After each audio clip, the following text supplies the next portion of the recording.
உயிர்த்த ஞாயிறு பயங்கரவாத தாக்குதல் தொடர்பில் தற்போது முன்னெடுக்கப்பட்டு வரும் விசாரணைகளை என்ன தடைகள் வந்தாலும் எக்காரணம் கொண்டும் நிறுத்தக்கூடாது என கத்தோலிக்க திருச்சபையின் ஊடக பேச்சாளர் அருட்தந்தை சிறில் காமினி பெர்னாண்டோ அரசாங்கத்திடம் கோரிக்கை விடுத்துள்ளார்.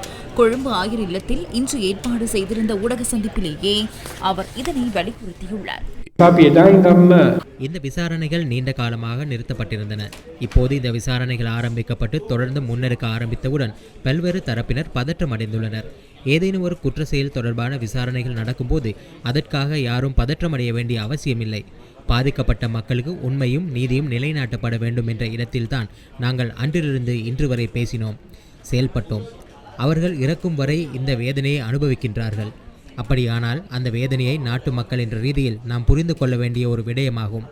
அந்த வேதனையை ஏதோ ஒரு வழியில் தனித்து கொள்ள முடியும் என்றால் அது இந்த உண்மையை கண்டறியும் போது மற்றும் இந்த குற்றவாளிகளை சட்டத்தின் முன் நிறுத்தும் போதும் மட்டுமே அதனை பெற்றுக்கொள்ள முடியும். அதனால் இந்த விசாரணைகள் மிகவும் முக்கியமானவை. யாருக்கு தேவைப்பட்டாலும் இந்த விசாரணைகளுக்கு ஏதேனும் முட்டுக்கட்டை போட்டு இந்த விசாரணைகளை வேறு பக்கத்திற்கு திருப்பவோ அல்லது இந்த விசாரணைகளை முடக்கவோ அல்லது அவற்றுக்கு தடை விதிக்கவோ நாங்கள் ஒருபோதும் ஆதரவாக நிற்க மாட்டோம். அது எந்த விதத்திலும் நடக்கக்கூடாத ஒரு விஷயமாகும்.